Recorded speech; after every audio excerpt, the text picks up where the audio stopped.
It's Tuesday, the 22nd of July. Glad to have you along for today's edition of The World and Everything in It. Good morning. I'm Mary Reichert. And I'm Nick Eicher. First up, a massacre in Syria. Syrian government forces are being blamed for a brutal attack last week on the Druze minority in the country's south.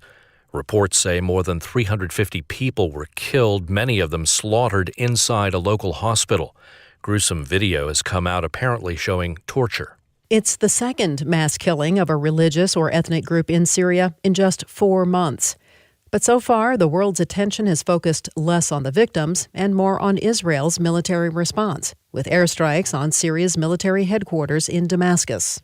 Joining us now to talk about the attacks is Richard Ghazal. He's executive director of the nonprofit In Defense of Christians. He's also a retired U.S. Air Force intelligence officer and military lawyer.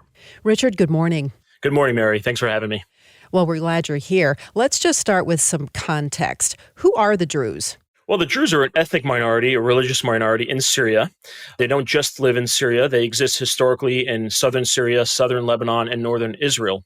They're currently one of the largest ethnic minorities in Syria. They've been protected for several decades under the Assad government, the former Assad government. Now that that government is no more, of course, they are subject to retribution and all kinds of atrocities that we currently witness. Well, some media outlets are saying this is mostly a tribal conflict between Bedouins and Druze, but other people say rebel fighters now in the Syrian military are the ones carrying out the worst of the atrocities. Who is responsible here?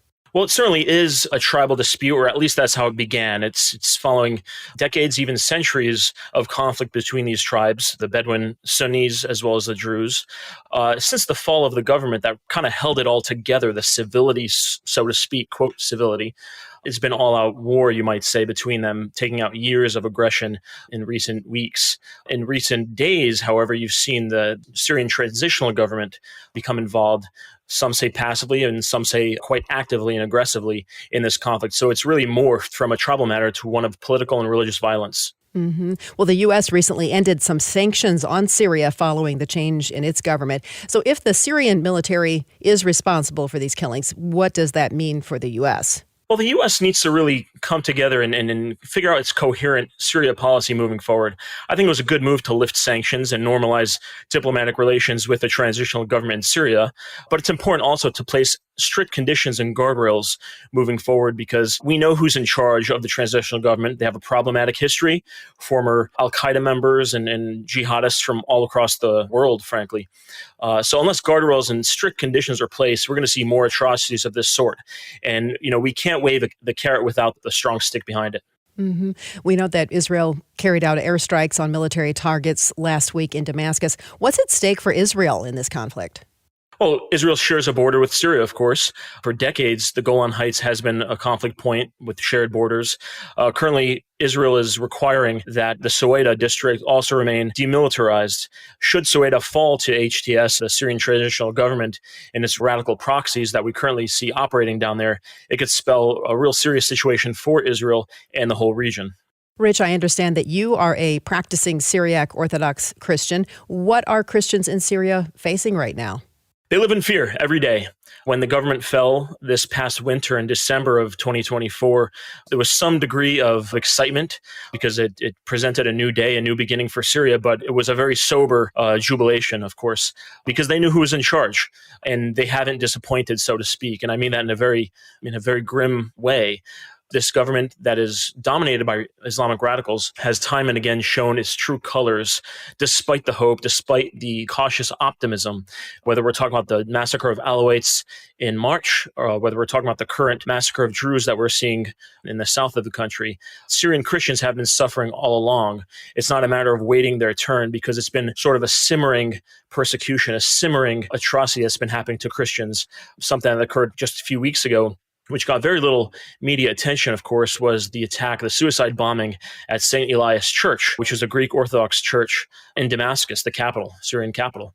So unfortunately, I regret to say these situations will continue, unfortunately, but it's up to the Western community of nations. If they want to welcome the Syrian government into the international fold, strong conditions must be put in place to prevent this. Is there any other aspect of this story that you think warrants more attention? Well, I think that the situation is reported quite widely because it is an international event that's been 40 years in the making, the fall of the last government and the takeover of the new government. What I think probably would warrant more attention are the humanitarian atrocities happening. Now, the media reports, of course, whenever there's a big event like the massacre of Alawites or Druze or possibly the bombing of a church, although that gets less airplay. But the story arc of minorities in Syria should be given more attention. The fact that we now have a Sunni radical government that has a history of jihadist ideology and activity is now in charge, which frankly spells disaster for these minorities. The current Syrian transitional government has been on its best behavior by some measure with isolated incidents like this, as bad as they are. But in order to be welcomed into the international fold, you have to operate as an international actor. And thus far, from what we've seen, we haven't observed that. Richard, I think I read that you speak Aramaic. Is that true? That's correct, yes. Could you say a line in Aramaic and address it to our listening audience, which is primarily Christians? Certainly. Shlomo kumshiho bebritho, kitlan sabro to shlomo sheno, bu atho dana bo atho bu madan humusroyo, ubainam shihoe wano shahirine.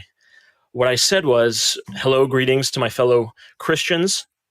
We pray together that there will be peace in the land of the origin of Christianity, the cradle of Christianity, the Middle East and the Holy Land. And we pray for the peace of the communities living there. Very good. I'm so glad I asked. Richard Ghazal is Executive Director of In Defense of Christians. Thank you so much for this analysis. Thank you, Mary.